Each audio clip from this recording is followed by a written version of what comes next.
फारूक अब्दुल्ला, जन्म 21 अक्टूबर 1937, सौरा, श्रीनगर के पास, कश्मीर, अब जम्मू और कश्मीर केंद्र शासित प्रदेश, भारत, एक भारतीय राजनेता और सरकारी अधिकारी हैं, जिन्होंने 2 बार 1982 से 2002 और 2009 पाकिस्तान के राष्ट्रपति के रूप में कार्य किया।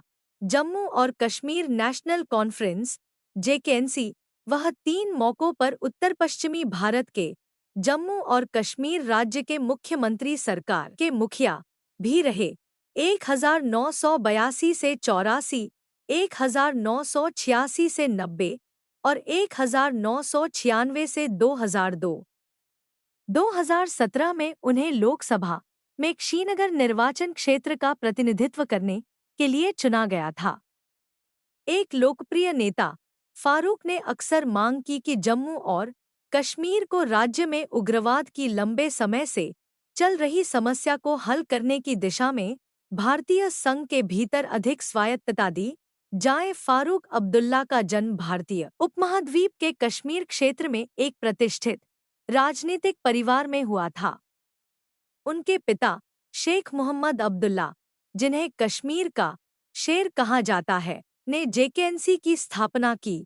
कश्मीर के भारतीय प्रशासित हिस्से में एक अर्धस्वायत्त राज्य के रूप में जम्मू और कश्मीर के निर्माण में महत्वपूर्ण भूमिका निभाई और राज्य के प्रधानमंत्री 1948 से 53 और बाद में मुख्यमंत्री 1975 से 82 के रूप में कार्य किया। फारूक ने राजस्थान राज्य के जयपुर में एसएमएस मेडिकल कॉलेज से मेडिकल की डिग्री पूरी की और सामाजिक कार्य और चिकित्सा में अपना पेशा अपनाया।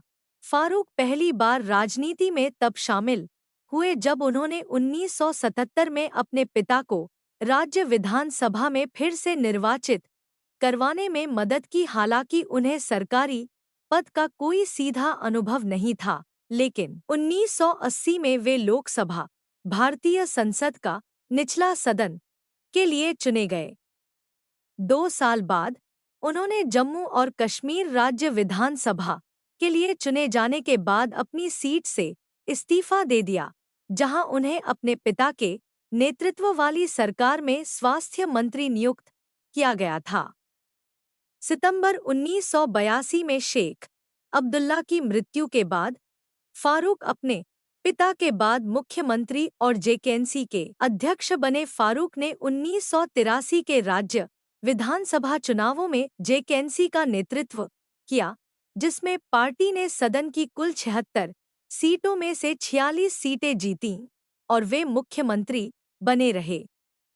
उनकी सरकार 1984 तक चली, जब इसे बर्खास्त कर दिया गया और इसकी जगह उनके बहनोई गुलाम मोहम्मद शाह की अगुवाई वाली सरकार बनी, जो जेकेएनसी से अलग हुए एक गुट अवामी नेशनल कॉन्फ्रेंस एएनसी के थे। 1986 में फारूक फिर से मुख्यमंत्री बने जब जेकेएनसी ने भारतीय राष्ट्रीय कांग्रेस पार्टी के साथ गठबंधन स्थापित किया। 1987 में फारूक को राज्य विधानसभा के लिए फिर से चुना गया। जेकेएनसी कांग्रेस गठबंधन के जारी रहने के साथ वे 1990 तक मुख्यमंत्री बने रहे, जब नई दिल्ली से केंद्र सरकार का शासन राज्य पर लागू हुआ और उनकी सरकार को बर्खास्त कर दिया गया। फारूक ने अगले कई वर्षों में लंदन में बिताया, जब तक कि 1996 में जम्मू और कश्मीर में केंद्रीय शासन वापस नहीं ले लिया गया।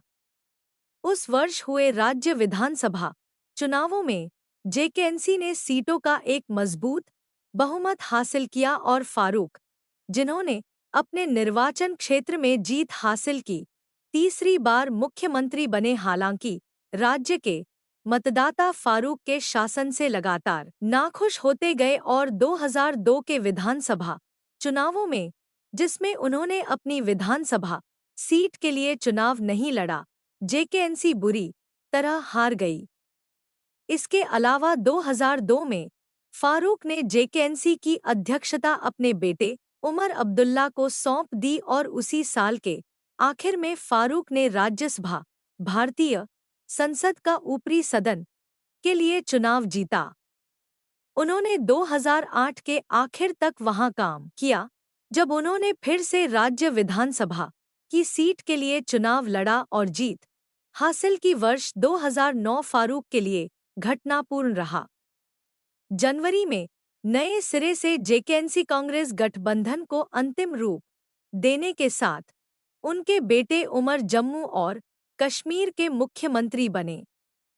उस समय भी उन्होंने पार्टी के अध्यक्ष के रूप में उमर का स्थान लिया। अगले महीने फारूक ने राज्यसभा में एक और कार्यकाल जीता और राज्य विधानसभा से इस्तीफा दे दिया।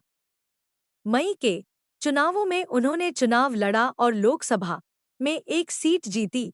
इस प्रक्रिया में उन्होंने एएनसी की अपनी बड़ी बहन खालिदा शाह को हराया। पदभार ग्रहण करने के बाद उन्हें कांग्रेस के नेतृत्व वाली संयुक्त प्रगतिशील गठबंधन यूपीए गठबंधन सरकार में नवीन और नवीकरणीय ऊर्जा विभाग का मंत्री नियुक्त किया गया। फारूक 2014 के संसदीय चुनावों में लोकसभा के लिए फिर से चुने जाने की अपनी बोली हार गए। इसके अलावा मतदान में भारतीय जनता पार्टी की भारी जीत के बाद फारूक ने मई के अंत में यूपीए सरकार के बाकी सदस्यों के साथ पद छोड़ दिया। अगस्त 2019 में जब केंद्र सरकार ने जम्मू कश्मीर को अपने सीधे नियंत्रण में लाने और इसे 2 भागों में विभाजित करने के लिए कदम उठाए, तो फारूक को राज्य के अन्य राजनीतिक नेताओं के साथ घर में नजरबंद कर दिया गया। सितंबर में उनकी ओर से बंदी प्रत्यक्षीकरण याचिका दायर किए जाने के बाद उन पर सार्वजनिक व्यवस्था में संभावित व्यवधान पैदा करने का आरोप लगाया गया। मार्च 2020 में उनकी नजरबंदी आदेश की अवधि समाप्त होने के बाद उन्हें रिहा कर दिया गया।